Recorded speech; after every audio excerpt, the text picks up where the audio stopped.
Chapter 1 The Feud I will not fight, said Samson, but nobody should insult me if we see any Montagues. They had better be quiet. Or what? Asked Gregory. I'll kill them all. All? Gregory stopped walking and looked at his friend. Every one of them, said Samson. If they are Montagues, then I'll fight them if they say something to me. They began to walk on toward the square. What if one of the Montagues' dogs barks at you? Gregory asked jokingly. Then I'd fight with it. What about women? This time Samson stopped, as if to think about the question. It's all the same. If they are Montagues, they are my enemies, and they will know I'm angry. So you'd fight with the women? I didn't say that, Samson explained. I said they'd know I'm angry. I'd fight with the men. After beating them, I would be kind to the women. You mean you'd charm them, once the Montague men were gone? Yes, I guess so. But that's not really showing them that you're angry, unless you think charming the women is the same as fighting the men. Isn't it? Samson answered. Either way, it's about showing the Montagues who's the boss. I'll beat the men with swords, the women with smiles and pretty words. It's all the same.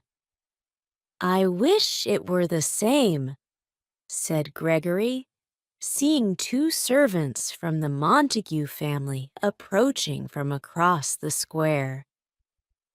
Then you could just smile and say kind things to these two and be satisfied. Samson watched the two men strut through the square. I can think of nothing kind to say. The two men began to walk toward Samson and Gregory, looking at them with angry eyes. They were making nasty remarks among themselves about Samson and Gregory. Gregory gave an unnatural smile as the two passed by Samson did the same, but he could not hold in his hatred. As soon as the men passed, he stuck out his middle finger and went, "Arr!" The men stopped and turned. Are you giving us the finger, sir? Said one of them. Samson whispered to Gregory, is the law on our side if I say yes? No. Then no, stated Samson. But I saw you stick out your finger, said the man named Abraham. And I heard you make a noise, said the other named Balthazar. Then I stuck out my finger, sir, said Samson innocently, and I made a noise. What about it? That's just like a man from the Capulet family, isn't it? Said the other man, making rude gestures to honest people, and then too cowardly to confess to it. Just like a Capulet, agreed Abraham. Cowards, every one of them. There's no reason to call anyone a coward, said Gregory. I'll show you who's a coward, said Samson. As he grabbed his knife, he accidentally pushed Gregory into Abraham. You saw that, Balthazar? He attacked me, shouted Abraham.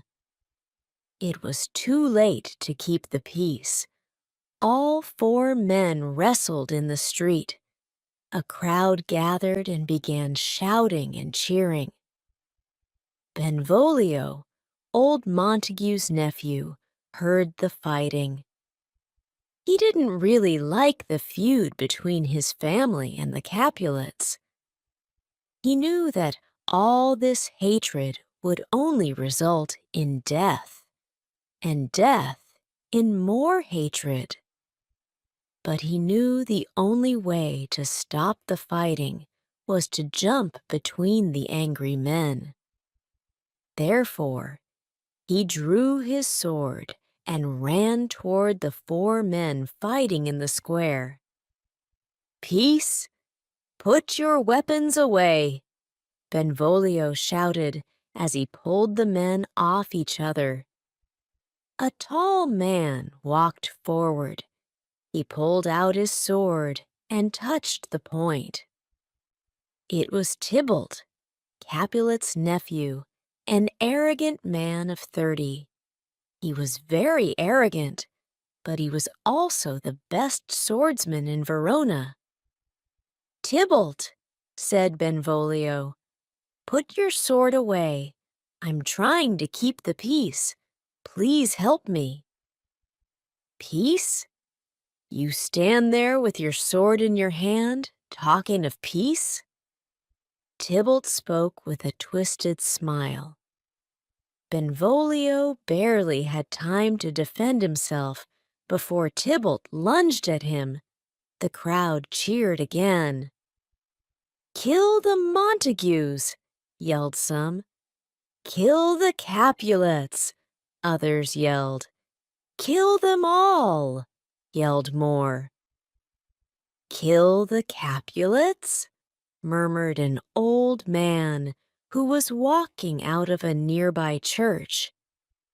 It was Capulet, holding on to his young wife's arm. "Give me my sword." "Sword?"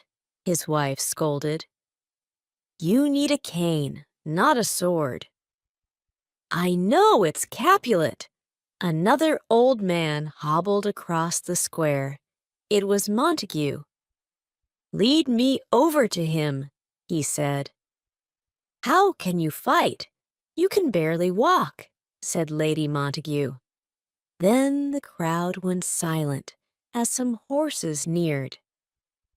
Aeschylus, the Prince of Verona, and his soldiers rode toward them. He circled Tybalt and Benvolio. The onlookers hurried off. "Rebels!" roared the prince. "Throw your weapons to the ground."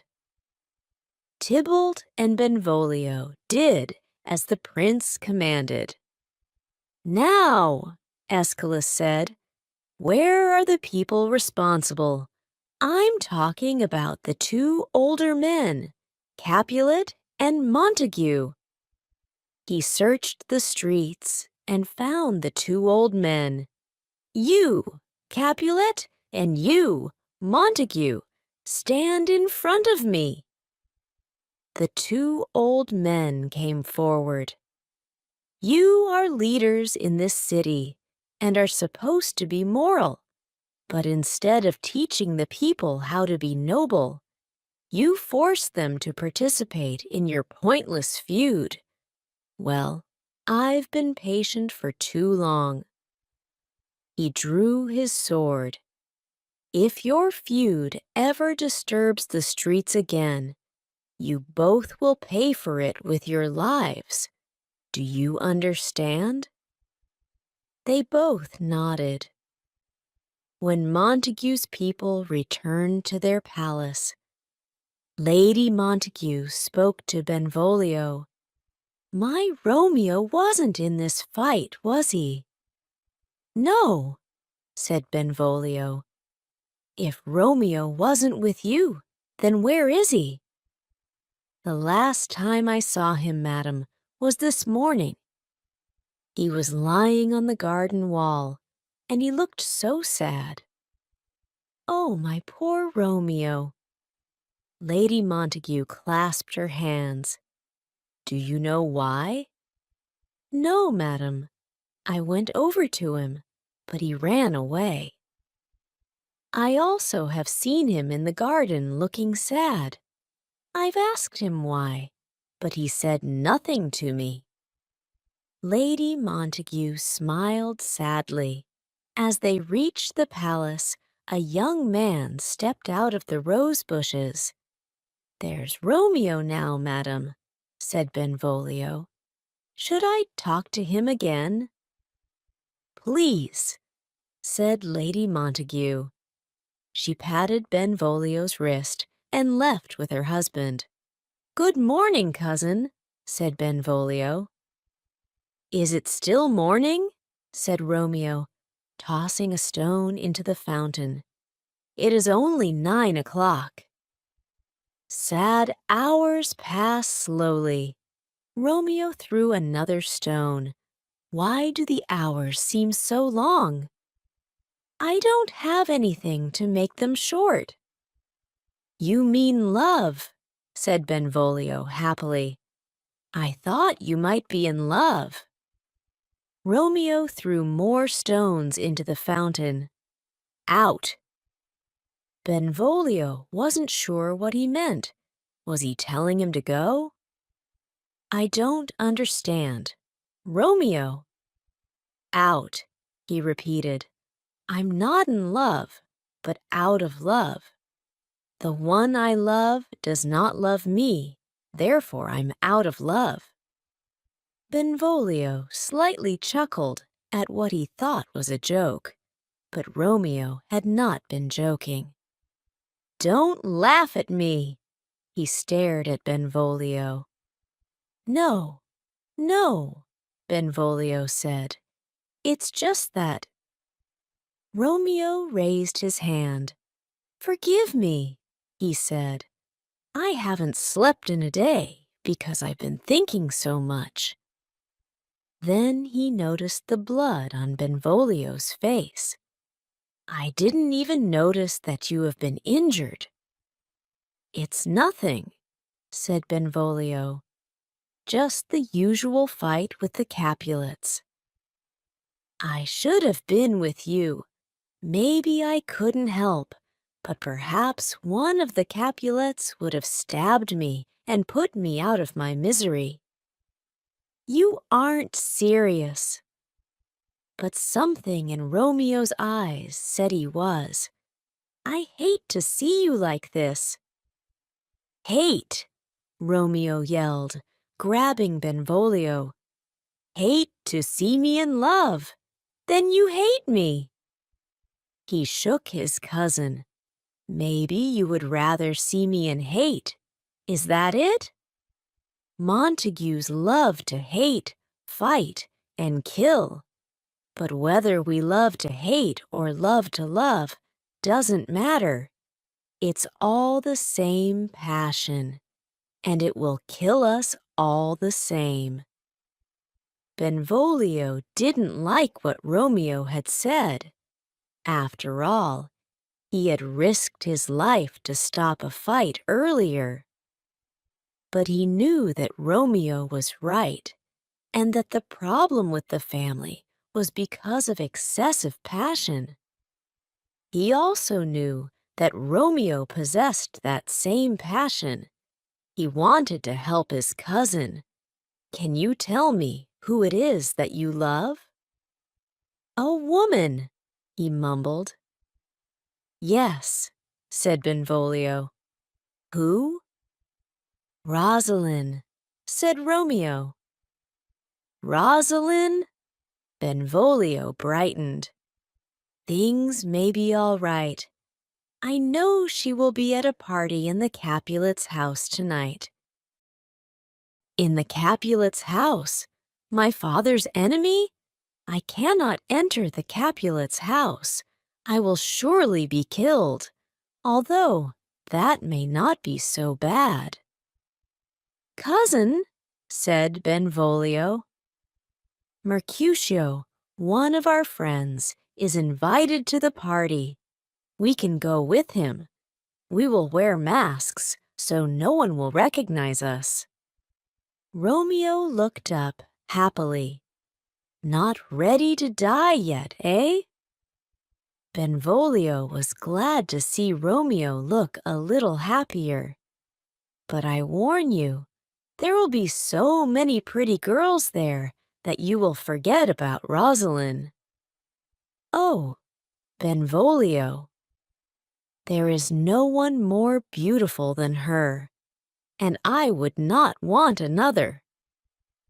Believe what you want, said Benvolio. Just get ready for the party.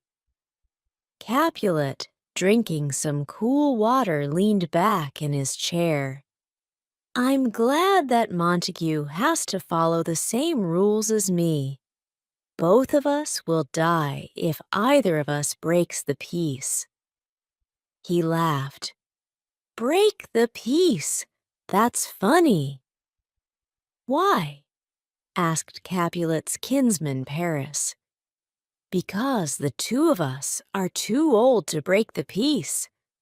Old men like us should be able to stay out of a fight. That's true, sir, but what about your young kinsmen? They don't always think clearly when they are angry. Yes, said Capulet. The young think with their hearts and not their heads, but they will listen to their elders. Let's hope so, said Paris. You both are such gentlemen. I can't believe this quarrel has continued for so long. Truly, and I think I've even forgotten how it started. Capulet laughed again. Paris laughed with him, but he wanted to change the subject. Have you thought about my request? Your request? I had almost forgotten, said Capulet. Are you opposed to the marriage? Asked Paris. No, answered Capulet, though I'm not really for it either. You are a fine young man, but Juliet is so young. Give her 2 more years. Many ladies younger than her are already mothers. Paris gently objected. Because they married too soon, snapped Capulet. But he knew that Paris was right. His wife was Juliet's age when they married. But Capulet wasn't ready to see his only daughter get married. However, there was no reason why she shouldn't get married. After all, she couldn't stay his little girl forever.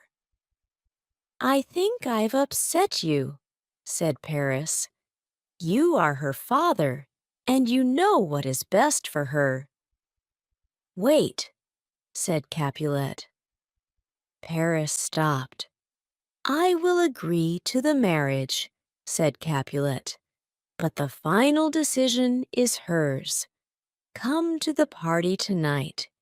If she agrees to marry you, then you will have my blessing. Thank you, I will, cried Paris as he walked out of the room. Alone, Capulet looked out the window. He imagined Juliet falling in love, just as he had done. Then he went to sleep. Chapter 2. Love at First Sight. Nurse! Called Lady Capulet. Coming, madam, yelled the nurse as she ran down the stairs. Where's my daughter? Demanded Lady Capulet. Where are you, Juliet? The nurse shouted up the stairs. Juliet appeared at the top of the stairs. Her long black hair looked beautiful. Now, began Lady Capulet, you are old enough to get married. So tell me, Juliet, how would you like to be married? Juliet thought the question was awkward. She didn't want to defy her mother, so she chose her words carefully.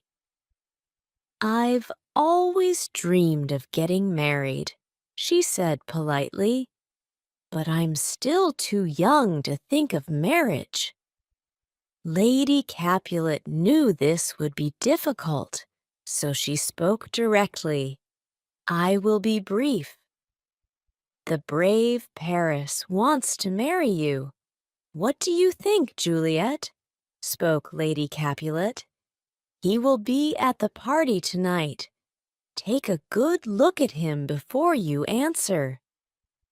"I will look," replied Juliet. Lady Capulet couldn't tell if Juliet was happy and wondered if she could love Paris. Come on," yelled Mercutio to Romeo and Benvolio. "We're going to be late." "I thought a man in love could fly here on Cupid's wings." Mercutio laughed. "You're wrong, Mercutio," Romeo said. "Love is burdensome, so a lover's feet are slow." "Does that mean you can't dance tonight?" Mercutio asked. "If I was in love, I would dance." "Well, we don't have time to talk. We're already late. I'm sure we've missed dinner, and we'll miss the dance if we don't hurry," said Benvolio. "It's okay if we're late," said Romeo. "I fear tonight will be a disaster." "Okay," said Mercutio. "We'd better hurry then. I don't want to keep a man in love from his disaster." They hurried down the street and arrived at a gate. Just beyond was a large hall, and they could hear the sounds of music and laughter. "Let's put on our disguises," said Mercutio. "Otherwise the doorman will not let us enter since we are Montagues." The three entered the party wearing masks. Mercutio and Benvolio joined the dance, while Romeo walked among the crowd of people. He was hoping to see his beloved Rosalind, but Romeo saw someone else. She seemed like a picture. She moved effortlessly, as if she was floating on air. She was so beautiful. She was like an angel. "She is so beautiful that she makes the stars shine bright," Romeo mumbled to himself. He walked as if in a trance. "Was I really in love before now?" he asked himself. "No," he answered aloud. "No, I have never really seen beauty before tonight." He lifted his mask, hoping the lady would his face. She did. "What's the matter?" asked Paris, as Juliet stopped dancing. "Nothing," she answered. "Something is in my eye." They continued dancing, but Juliet couldn't stop looking at the person she had just seen. Neither could her cousin. "A Montague," Tybalt said angrily.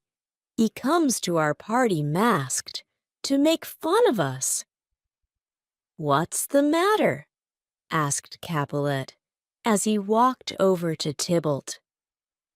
"Uncle," said Tybalt, pointing to Romeo.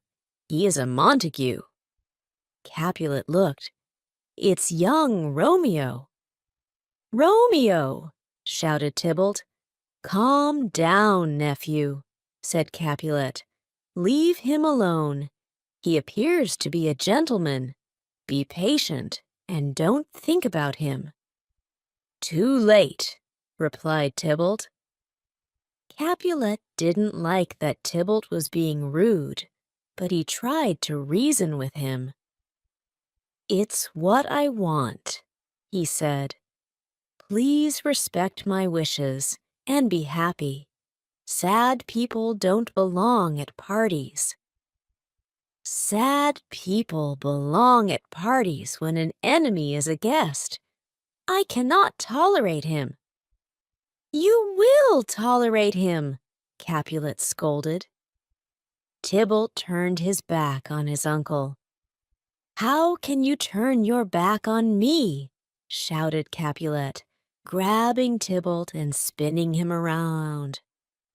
I'm the master here, and I said to leave him alone. It's terrible, muttered Tybalt. It is, but you're being childish, said Capulet. Childish? I'm 30 years old, answered Tybalt. Will you be a man if you cause trouble with my guests? Their voices became loud. The musicians stopped playing, and the guests stopped dancing. Excuse me, my lady, said Paris to Juliet. If I'm to be your husband, what your family does affects me. I had better see what the problem is. Of course, answered Juliet, but she didn't even hear what he said. It was good that he was leaving, though. Capulet noticed that they were being too loud. There's nothing to be concerned about. Please continue dancing and having fun, he declared. Then he pinched Tybalt's cheek and told him to go and dance. Tybalt pretended that it was nothing. He bowed to his uncle and walked away bitterly. On the dance floor, Juliet heard a whisper in her ear. The dancing is starting, it said, but follow me. Where to?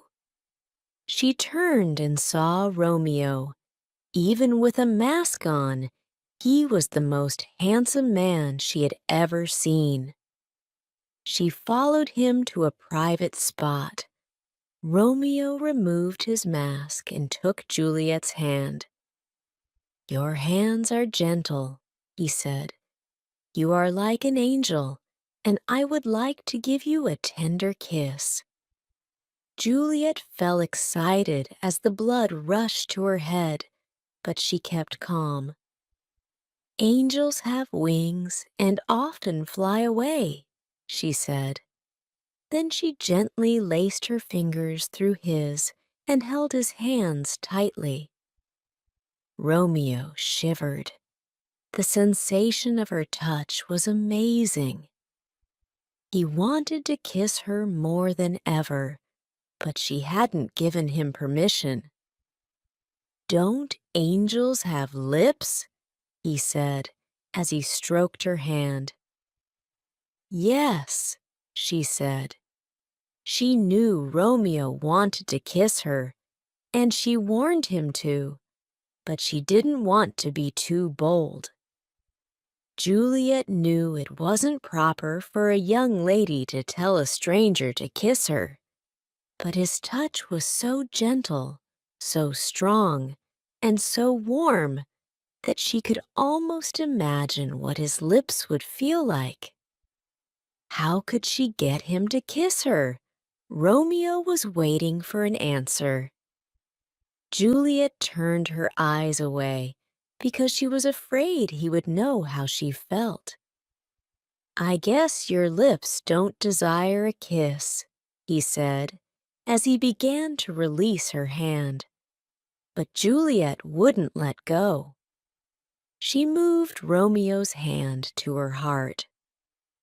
Romeo felt Juliet's heart pounding. She looked so amazing that he felt like he would melt away if their lips touched. Yet Romeo couldn't believe what he did next.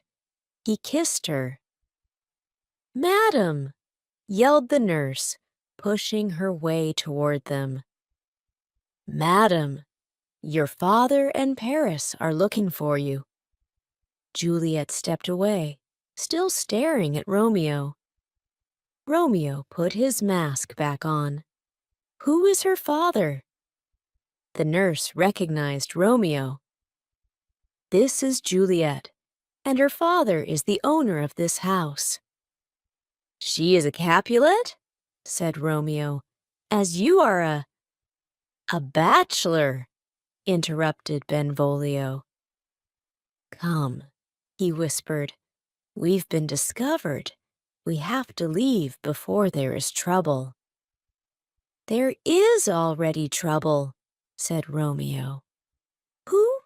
Who was that gentleman? Asked Juliet. The most handsome man I've ever seen, answered the nurse.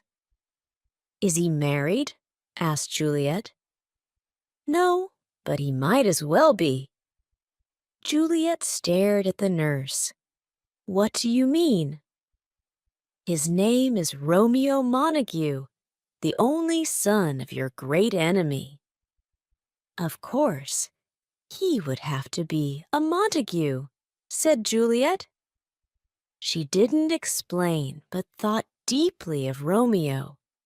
She knew right then that her whole world had just changed. She could no longer live in her old world, the one without Romeo. That Romeo was her enemy only made her feelings stronger. She knew at that moment that the world, and not her love, would have to change. It was simple. So, she said, my only love has come from my only hate. What's this? Love? Whispered the nurse. My baby girl is in love? Juliet! Came a call in the distance. It was Paris or her father. Juliet didn't care. Tell them I've gone to bed. Chapter 3. The Secret Wedding. Romeo was thinking strange thoughts. He couldn't go home. He needed to see Juliet again, but he could not go to her house. Yet there was nowhere else to go. He walked in the night back to the house of his father's enemy. He climbed the garden wall and waited. He crouched in the bushes. In an upper room, lit by a single candle, was the shadow of a woman. What light is in the window? Whispered Romeo. The door slowly opened, and Juliet stepped onto the balcony. It is my angel, gasped Romeo. Oh, it is my love. Oh, if only she knew how much I loved her. Juliet carried a candle and set it on the balcony. She looked into the darkness, and her lips moved. She speaks, whispered Romeo. Then she spoke. Ah, me! Oh, speak again, my angel, said Romeo softly.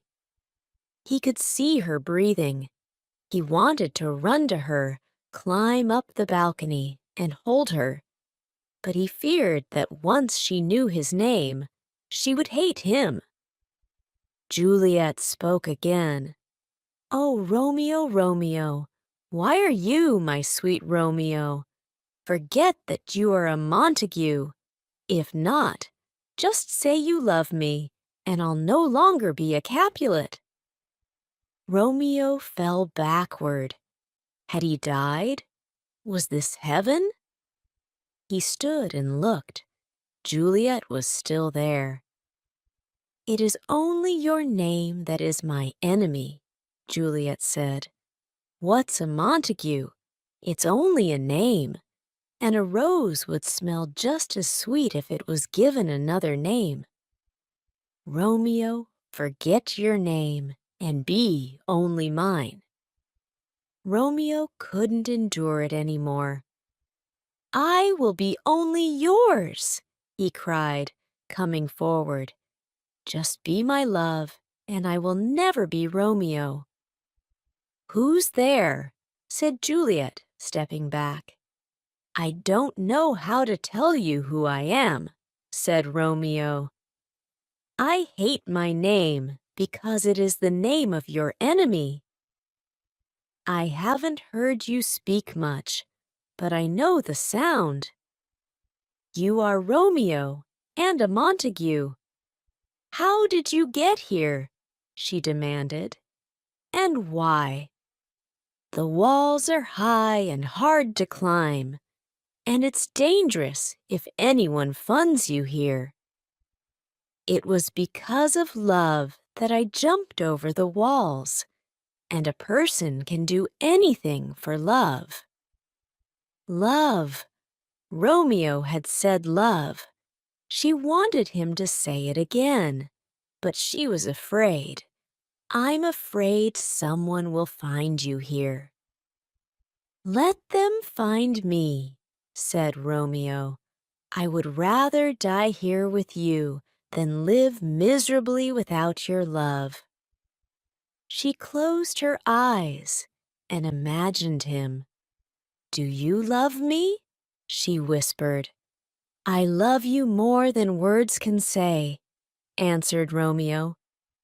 "Madam!" came a voice from within the house. It was the nurse. Juliet's eyes opened wide. "A noise! Go, dear love." Romeo began to tiptoe away, but Juliet didn't want him to leave. "No, stay." Juliet leaned over the balcony. "What can I do to make you happy?" "You can give me your heart, and I will give you mine." "I gave it to you before you asked." Juliet smiled. "My love is boundless and as deep as the sea. The more I give to you, the more I have." "My lady!" shouted the nurse. "In a minute!" yelled Juliet. Then to Romeo she said, "If your love is real and you want to marry me, please tell me." "I do want to marry you," said Romeo. "When?" "Tomorrow," promised Romeo boldly. "I'll come myself." "No," said Juliet. "It's too dangerous. I'll send my nurse. When will you be ready?" By 9 o'clock tomorrow." "It will seem like 20 years till then," she said.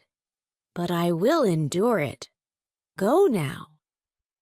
Romeo stepped away. She blew a kiss. "Good night, good night." Parting is always sweet sorrow, but I will see you tomorrow. He could almost feel her kiss touch his lips. "I will not sleep until then," he said, and then disappeared into the night. Friar Lawrence was working in the garden. Ah! He breathed in the smell of fresh flowers. "The earth is a wonderful thing," he thought. "It gives life to new flowers and trees." He pulled a pair of scissors from his pocket and began to prune the flowers, humming as he worked. "Good morning, Father," came an urgent voice. Friar Lawrence turned and saw Romeo. "My boy," he said, "what are you doing up so early in the morning? I've never known a young man to wake up so early." He smiled warmly. "Or maybe you did not go to bed last night." "I didn't go to bed, but I got the sweetest rest anyway." "Were you with Rosalind and resting without sleeping?" Friar Lawrence asked. "Rosalind? I have forgotten all about her." "That's good, my son. But then, where were you?" Dancing with my enemy, Romeo exclaimed. That's where I forgot about Rosalind and learned what true love is. Friar Lawrence rubbed his eyes. You're confusing me, Romeo, he said. Speak directly. I love Capulet's daughter, said Romeo, and she loves me. We've just met, but our love is everlasting. We have sworn to marry. You must marry us today. Marry you? Friar Lawrence shook his head. You cried for Rosalind only yesterday. Now you say you will marry another? Didn't you scold me for loving Rosalind? I scolded you for idolizing her. Didn't you tell me not to love her? Yes, but not to fall in love again so quickly. You are too passionate. Don't we all live by passion? We live by reason, insisted Friar Lawrence. We die by our passions. Well, then praise me for being reasonable. I now know you were right about Rosalind. I wasn't in love with her.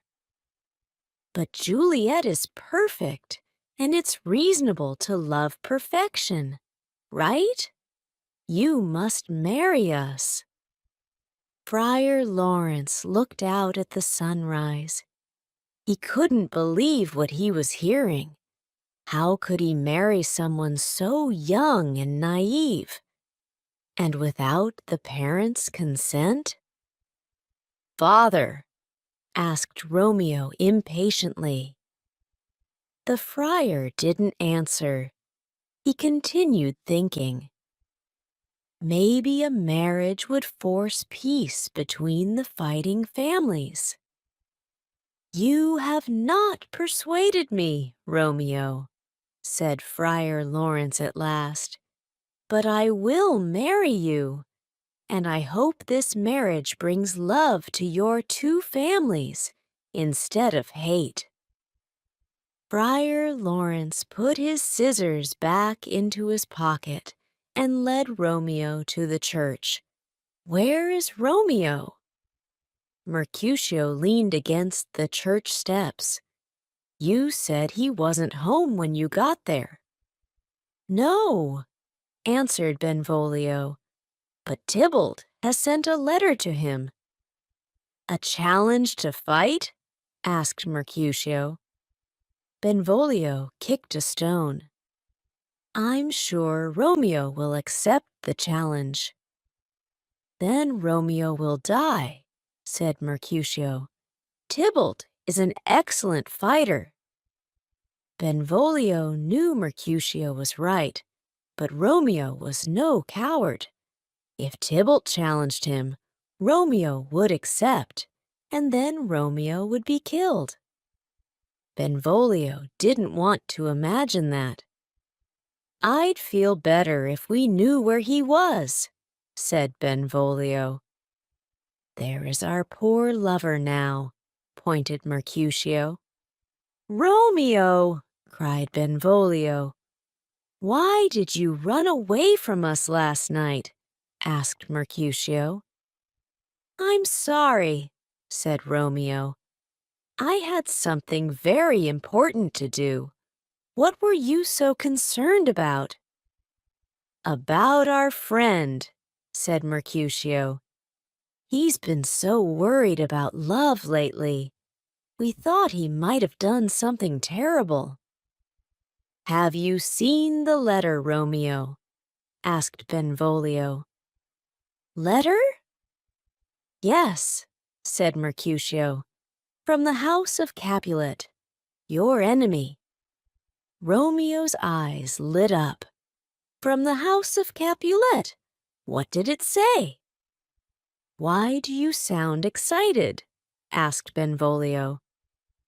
Is it news? Asked Romeo. I'm so in love. It seems like 1,000 years since I last heard her voice. Where is the letter?" "What do you mean, her voice?" asked Benvolio, puzzled. "He's crazy," said Mercutio, "and I must be too." He rubbed his eyes. "Is that an elephant coming toward us?" They all looked up and saw Juliet's nurse walking toward them. "Oh, I see," said Mercutio, loud enough for the nurse to hear. "It's just a fat lady." "Fat lady!" The nurse turned red with anger and ran toward Mercutio. "You have no manners." "Stop this!" yelled Benvolio. "Both of you calm down. I was looking for young Romeo here, but I'm sad to see him with such rude men," said the nurse. "Take him with you," said Mercutio. "A man in love is not good company for bad-mannered men like us." "What can I do for you, madam?" asked Romeo. "Can I talk to you in private, sir?" asked the nurse. They stepped aside. The nurse studied Romeo. "My young lady has told me everything. I have a message from her. But first, she is so young, so do you only pretend to love her?" "Pretend?" protested Romeo. "I cannot pretend. With Juliet, I have discovered myself. My heart, my mind, and my soul belong to her." The nurse no longer doubted Romeo. She looked into his dark eyes.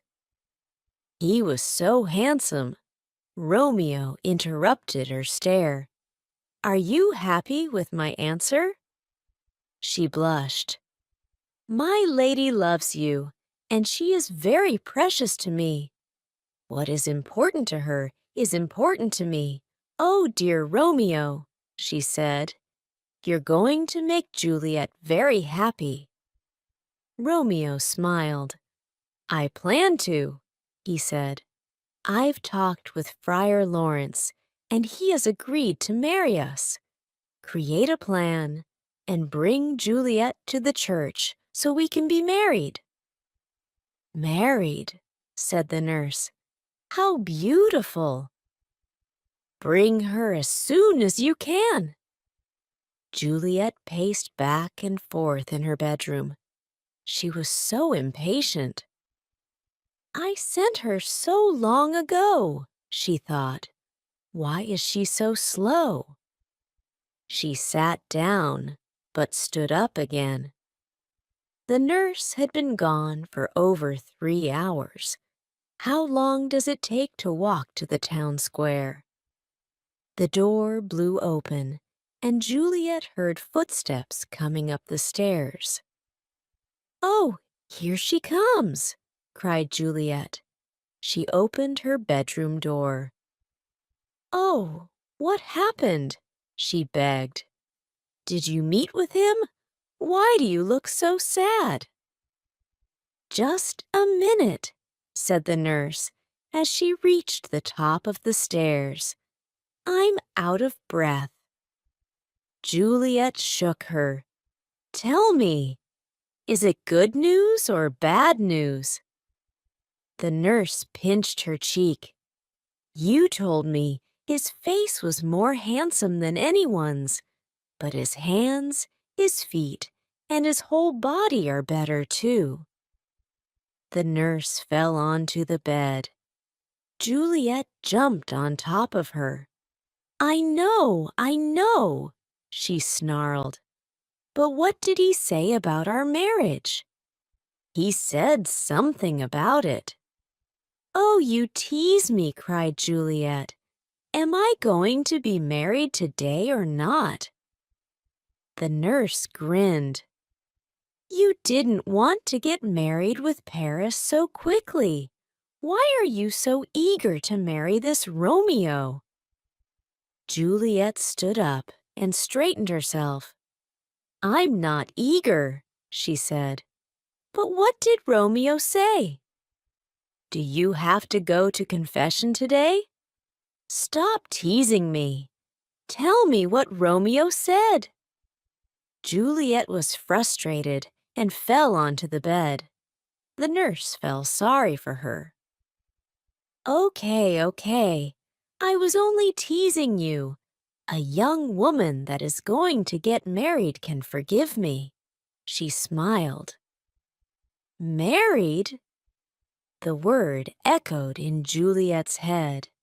Now, if you want to make any confessions, you have to go to church. There you will find a young man who is eager to marry you. She smiled again. Juliet gasped. Juliet hugged the nurse.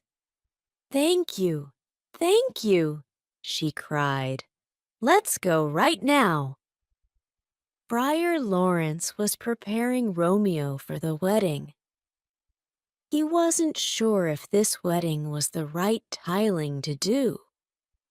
Marrying two young people without their parents' permission was not right. He wanted this marriage to bring the two families closer together, but he wasn't sure if it would. Will they get angry? Will they get angry with me? He thought. Amen already, said Romeo. He was impatient from waiting on Friar Lawrence. Calm yourself, Romeo, scolded Friar Lawrence. You need to live and love moderately. If not, neither love nor life will last long. But he knew Romeo wouldn't be calm. Neither would Juliet. Then Juliet came running toward the church. I should send both of them home, thought Friar Lawrence. But he knew he couldn't do that. Good afternoon, Father, sang Juliet. She jumped into Romeo's arms. Juliet, cried Romeo, holding her, please tell me you love me as much as I love you, and how happy you will be after we are married. I love you so much that words can't describe it, she said and kissed him. Okay, enough, said Friar Lawrence, separating the two. Let's hurry with the wedding. Friar Lawrence took them to the altar. Then he quickly performed the wedding ceremony. When he was through, he left them to pray, and he went to the garden to think. The nurse found him there. Romeo isn't welcome in Juliet's house, she said, nor she in his. What are they going to do? I haven't thought about that, replied Friar Lawrence. Maybe they can tell their parents soon. Father, the nurse smiled. They are newlyweds. They want to be together. You are like a mother to Juliet. You should have thought about this problem before the wedding, snapped Friar Lawrence. You married them, she replied. You should have thought about this problem too. They need our help, so how can we solve this problem? Asked Friar Lawrence. Their parents will kill us if they find out about this. We have to keep it a secret for a while. But we have to give these two time to be man and wife together. I'm sure they'll be okay after a while. Right, agreed Friar Lawrence. Take Juliet home. I'll help Romeo find a way to go into her bedroom tonight. That should solve the problem for a while. We'll worry about the parents later. Chapter 4. The Sword Fight in the Square. A messenger came and gave Benvolio some news. It was the Capulets. They were looking for Romeo. "Tybalt is really angry," Benvolio said to Mercutio. "I think we should get out of here." "I won't go," said Mercutio. "I don't want to be here when they come," insisted Benvolio. "I don't want to get into a fight." Just then, Benvolio saw Tybalt and some of his friends making their way across the street. "Oh no," said Benvolio. "Here come the Capulets. Let's go." "I'm not worried about them," replied Mercutio. It was too late to leave. "Good afternoon," said Tybalt. "Can I speak with one of you?" "Speak with us?" said Mercutio. "That's a strange way to ask someone to fight."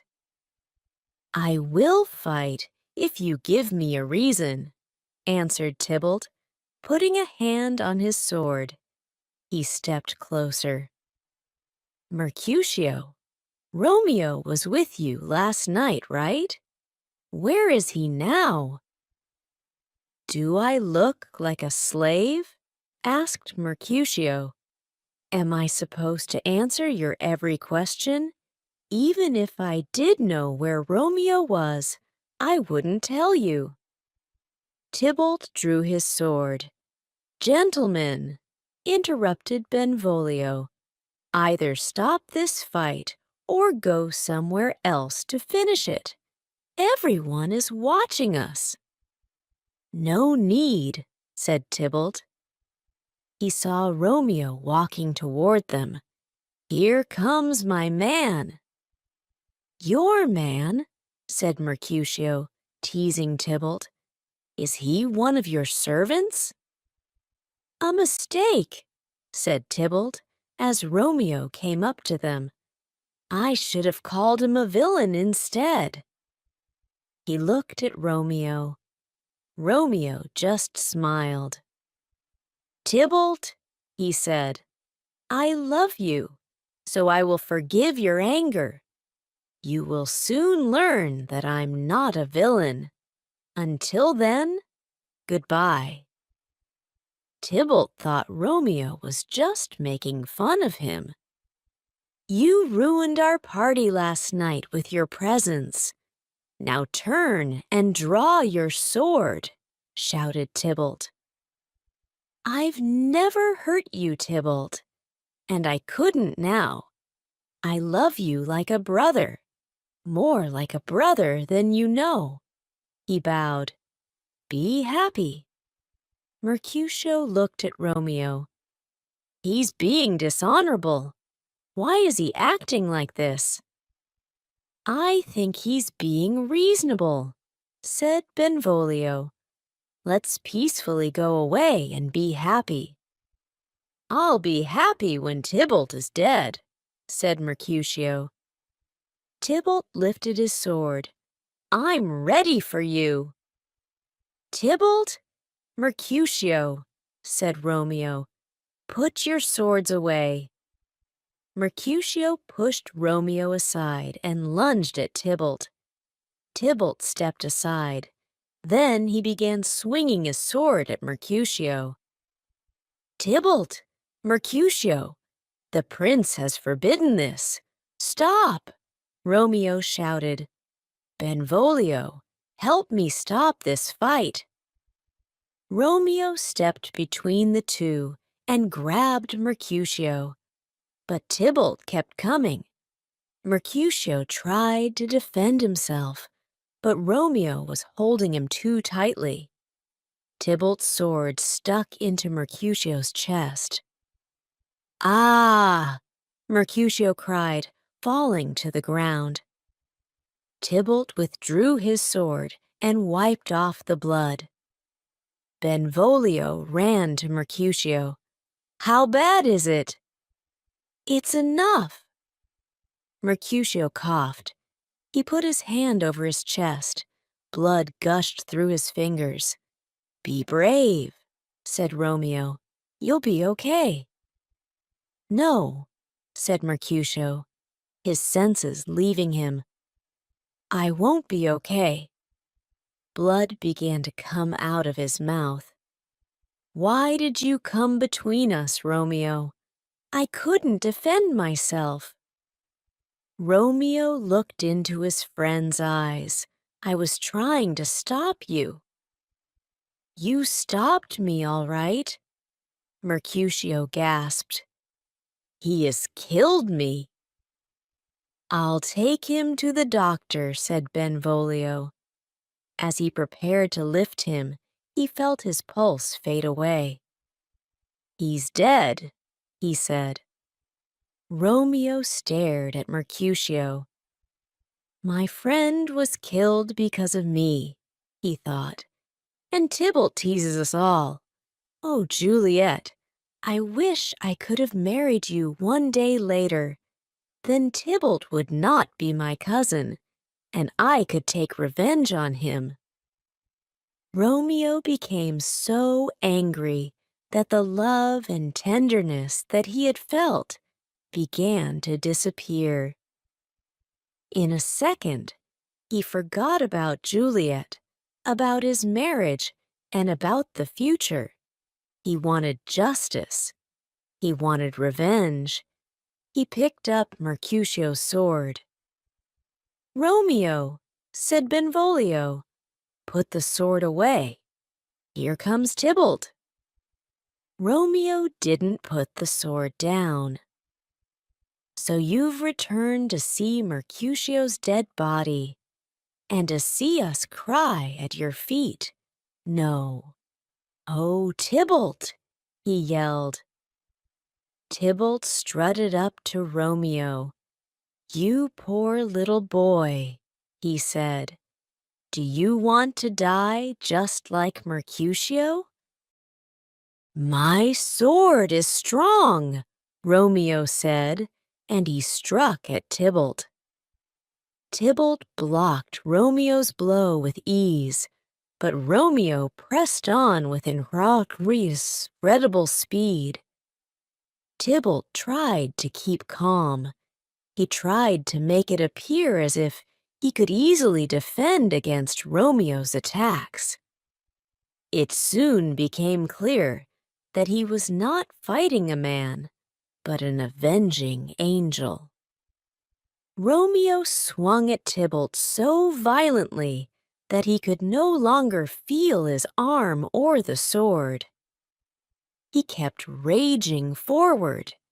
As he did, he saw Tybalt's eyes change from being confident to panic and then to horror.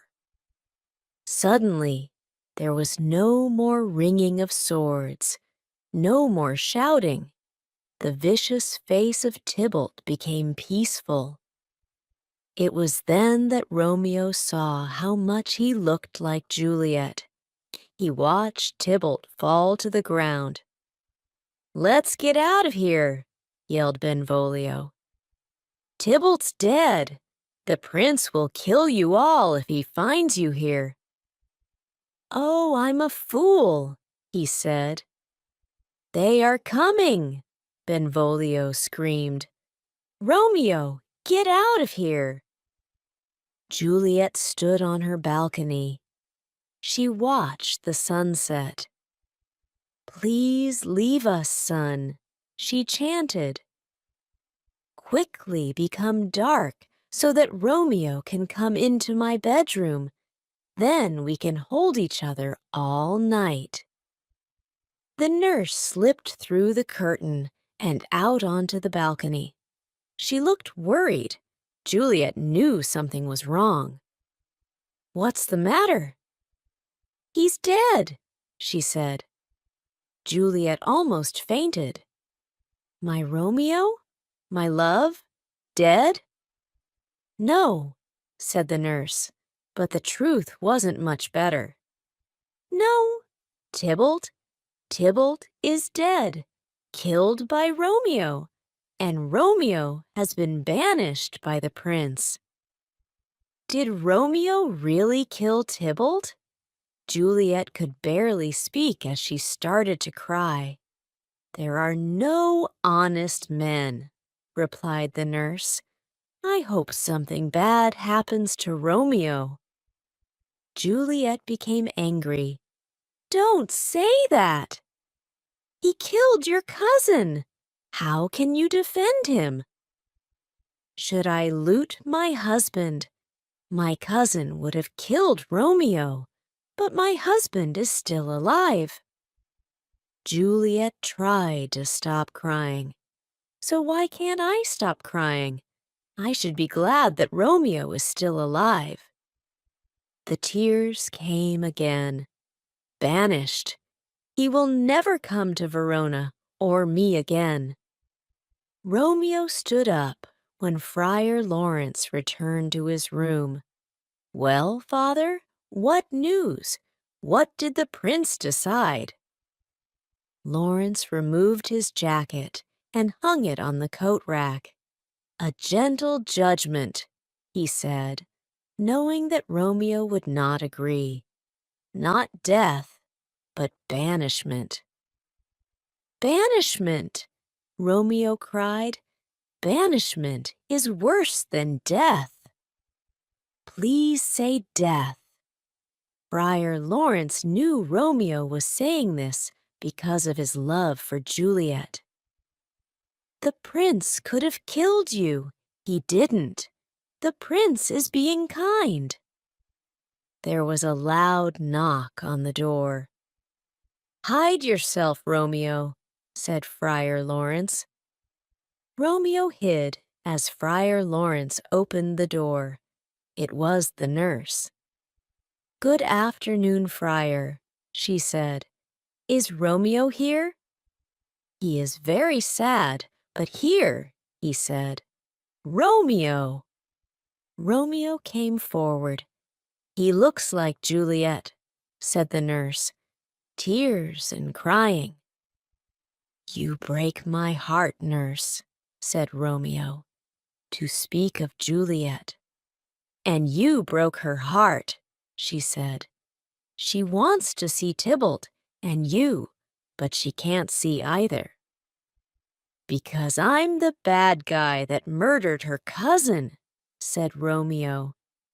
I will make Juliet happy and kill that bad guy. He pulled out his knife and placed it against his chest. Don't do that! Friar Lawrence knocked the knife out of Romeo's hands. You amaze me. You killed Tybalt by mistake, but if you kill yourself, you will also be killing Juliet. She is still alive. Will you abandon her by killing yourself? The prince has given your life. Calm down and think about what you will do. Romeo collapsed in a chair. Friar Lawrence put his hand on Romeo's head. Meet your love tonight. Go to her room as we have planned. Comfort her. We will get you out of the city after you have done this. You can live in Mantua until we can fix things between your families. If your love is strong enough, it will endure. Good idea, said the nurse. I'll go and tell Juliet you will come tonight. Capulet was at his home with Paris.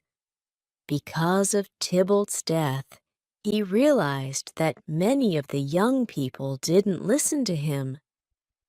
Tybalt hadn't listened to him, and so he had died. Capulet didn't want his only daughter to make the same mistake. Wife, he commanded, speak to Juliet before you go to bed. Tell her that Paris loves her.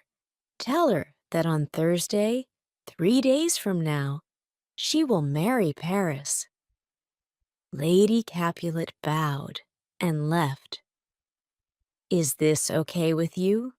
Capulet asked Paris. "Of course. I only wish that we could marry tomorrow," he answered. Chapter 5. The Secret Plan. Upstairs in Juliet's bedroom, Romeo kissed his lover's lips. "Why do you have to leave so soon?" Juliet asked. "I must go and live or stay and die." "Stay, and we will die together," she said as she hugged him. He kissed her again. "I will if you will."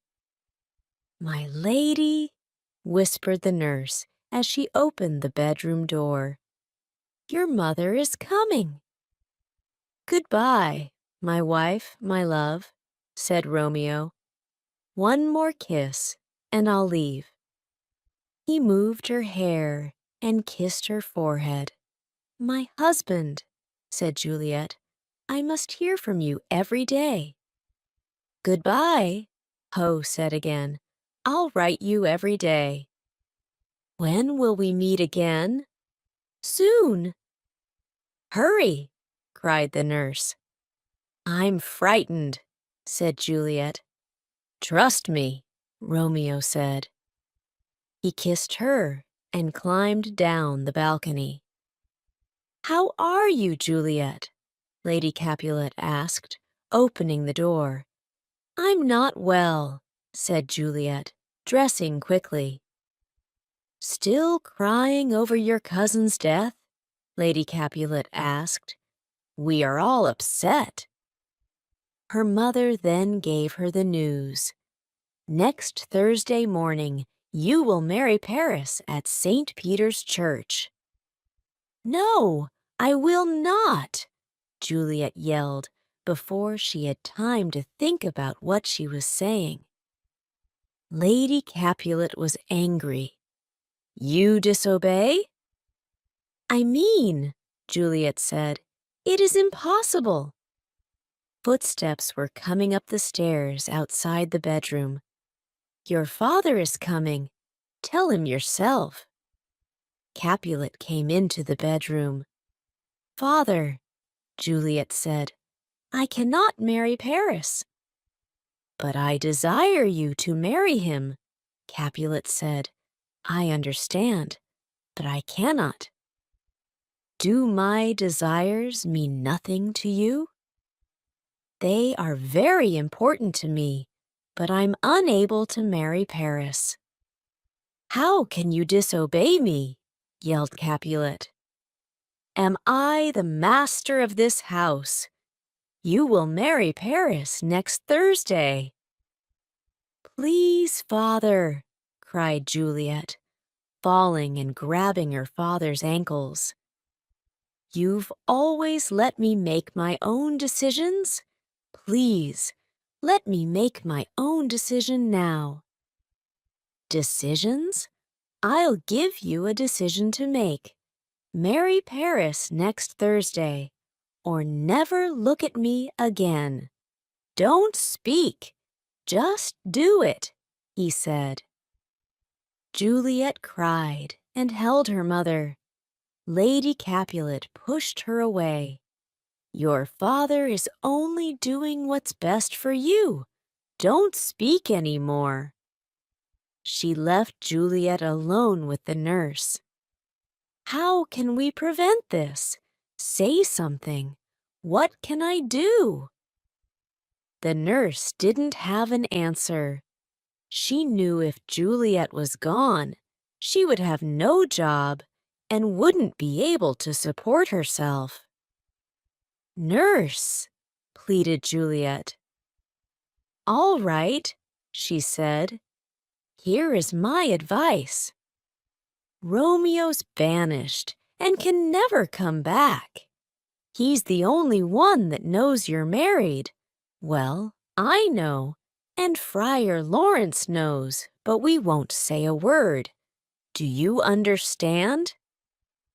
If you marry Paris, only Romeo can challenge the marriage, but he won't, because he will never come back to Verona. Juliet was shocked. Are you serious? She looked into the nurse's eyes. It's the only way, she said. Paris will make a lovely husband. Thank you, nurse, said Juliet stiffly. You don't have to say anything else. Go tell my mother and father that I will marry Paris. The nurse felt sick to her stomach as she watched Juliet go to the door and hold it open. The girl was like her own daughter. Juliet had come to her for help, and all she could do was lie. What was worse, Juliet knew that she had lied. I said I will do it, nurse, said Juliet, crossing her arms. So you may go, I will go to Friar Lawrence in the morning and confess my sins. Meanwhile, Paris was at the church talking to Friar Lawrence. Thursday is too soon, said the friar. That's what her father wants, said Paris. But what does Juliet say? She is too upset because of her cousin's death, Paris explained. But her father says she will marry me. I'm sorry, said Friar Lawrence, but you are hurrying this wedding, and you don't even know what Juliet thinks. I don't like it. Friar Lawrence, came a voice. Friar Lawrence looked down the path and saw Juliet running through the garden. Oh, someday she will call my name and run to me like that, said Paris. Friar Lawrence ignored him. What is it? She froze when she saw Paris. Nothing, father, she said. I have come to make confession. Hello, Juliet. Paris bowed. Juliet bowed and looked at Friar Lawrence for help. Paris, he said, you must give us time alone. Of course, he said. Juliet, I will see you on Thursday. He waved goodbye and walked away. Oh, Juliet, said Friar Lawrence, I hear you must marry Paris on Thursday. Juliet looked at him. Certainly, Friar, you will prevent this from happening. Friar Lawrence looked at Juliet. Please understand. I see how it is, said Juliet. First my nurse, and now you. You married Romeo and me, but now you won't prevent this second unlawful marriage. She angrily walked away, but stopped short and turned. You amaze me, you older people. You are so brave when there is nothing to fear, but when there is trouble, you run away. Is this the wisdom of older people? Well, I was prepared for this. She pulled out a knife. Juliet, exclaimed Friar Lawrence, what are you doing? She put the knife against her heart. Since you will not help, this knife will solve our problem. Wait, cried Friar Lawrence. There is another way. How? Friar Lawrence thought quickly. Here, he said, pulling some flowers from his garden. I will make a potion from these flowers. The drink will cause a death-like sleep. When you are at home alone in your bedroom, drink this potion. You will feel cold and sleepy. Even your pulse will stop. Later, when your family takes your body to your family tomb, I will come and get you. I'll tell Romeo of this plan by letter. He will come too. Don't be afraid." A determined look came over Juliet's face. "Give it to me. I'm not afraid." Friar Lawrence went into his kitchen and prepared the poison. The nurse put Juliet's wedding dress on her bed. "You'll be a beautiful bride," she said. "Paris is a lucky man." Capulet and his wife stood on the side. Juliet looked at them. "I'm happy to have a great father and mother." She gave a half smile and bowed. "You are a perfect lady," said Capulet. Juliet moved the wedding dress and sat down. "Please excuse me and leave me alone for the night. I must pray." "Let's go.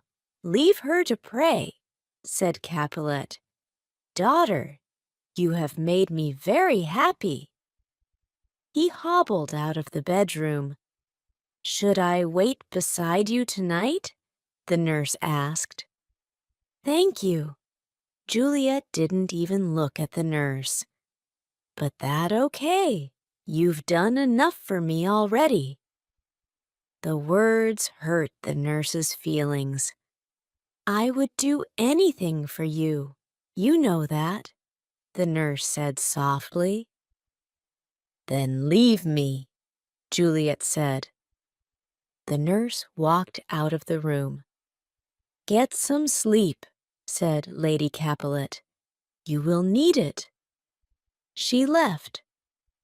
Juliet silently closed the door and took out the potion Friar Lawrence had given her. She held it tightly. She had a thought. What if she woke up before Romeo came? Wouldn't she suffocate in the family tomb? Worse, what if, surrounded by horrible images of death, she became crazy? What if, waking up beside Tybalt, she became mad?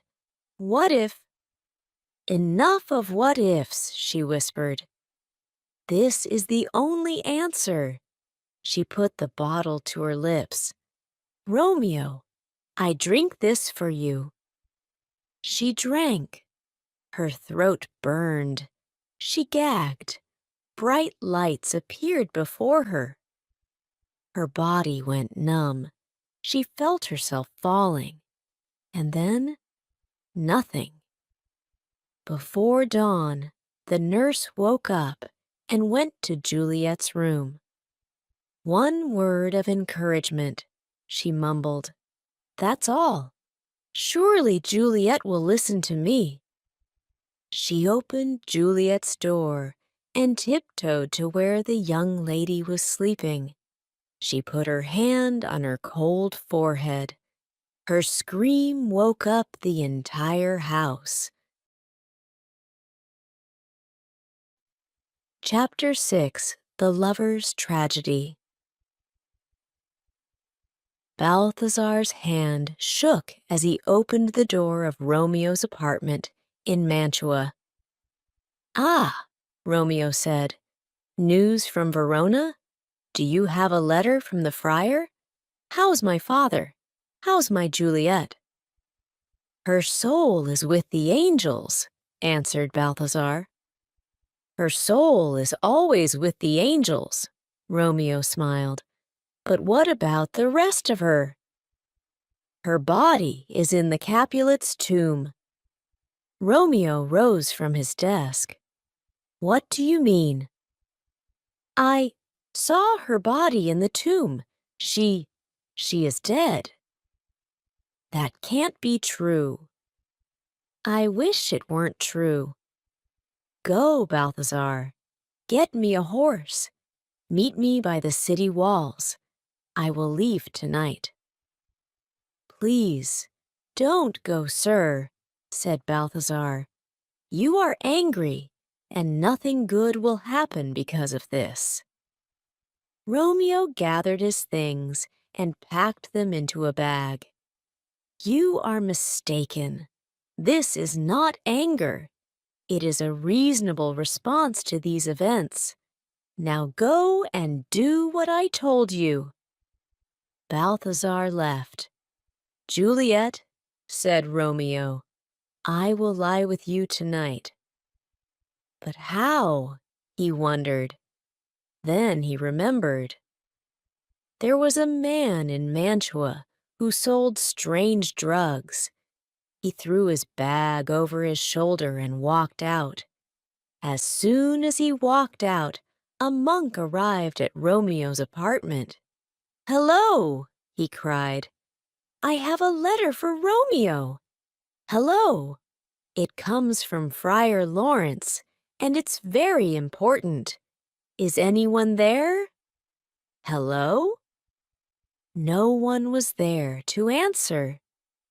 Friar Lawrence stayed hidden as he walked to the Capulets' family tomb. By looking at the moon, he could tell that it was almost midnight. That meant that Juliet would wake up soon. He didn't want to think about Juliet waking up in a cold tomb surrounded by dead bones. He walked faster until he arrived at the crossroads where he instructed Romeo to meet him. There was nobody there.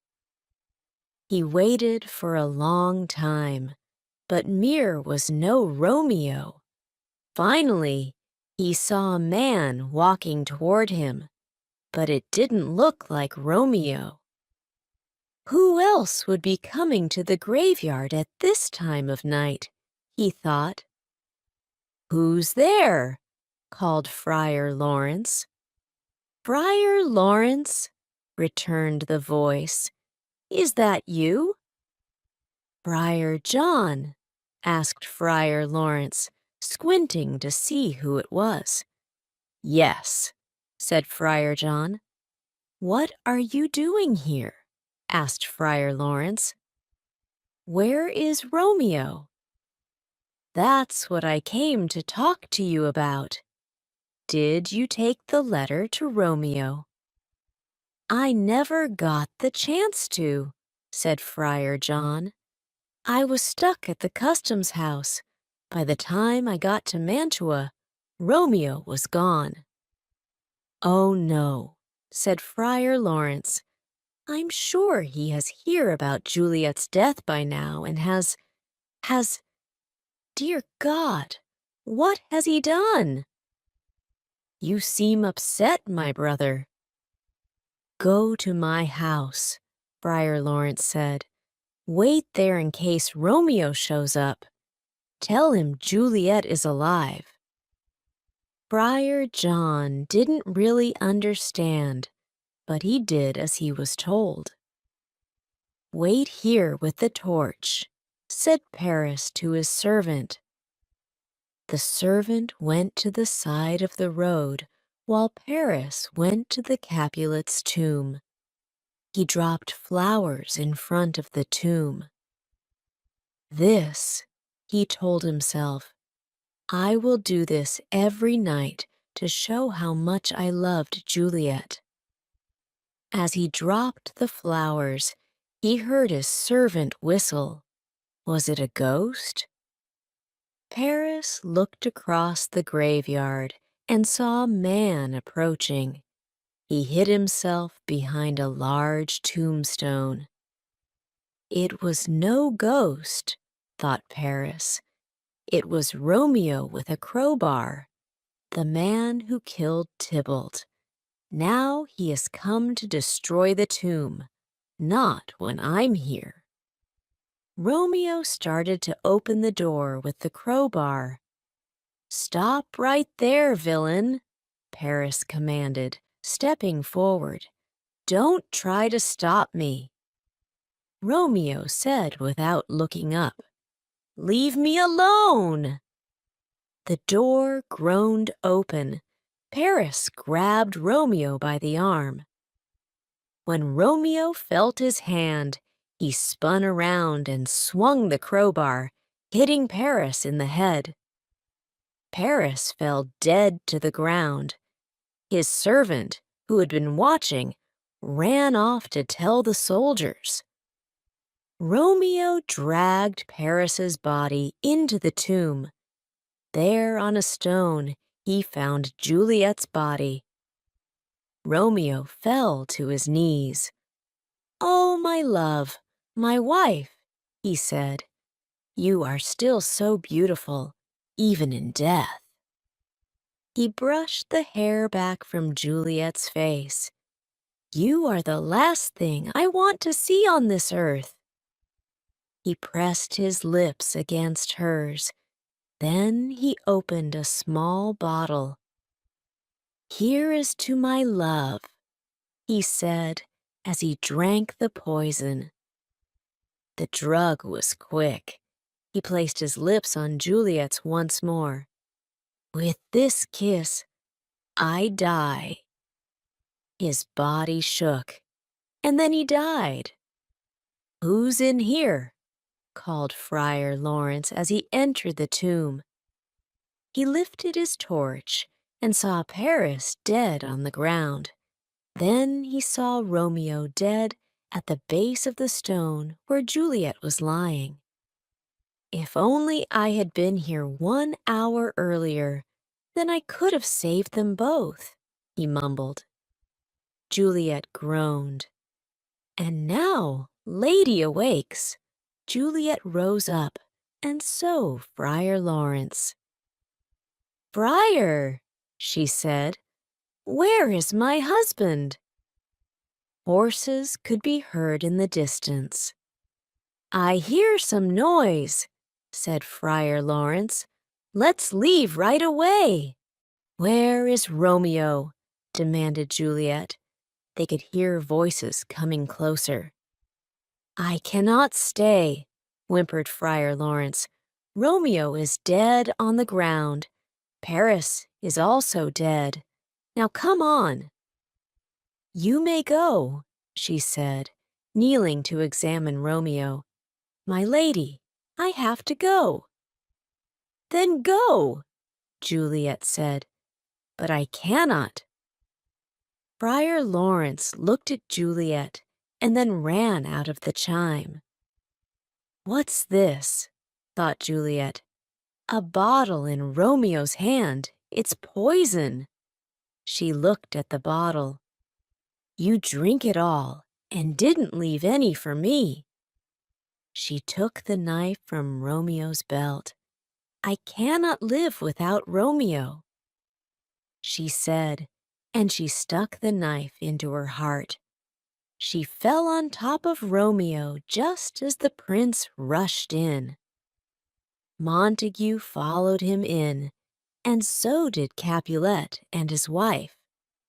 "The peace in my city has been broken." The prince looked at the 2 old men. "I'm sure that this is because of the hate you have between your 2 families." More torches were brought in. "What happened here?" demanded the prince. A captain entered and whispered into the prince's ear. The prince nodded. "All right then, bring the suspicious man in."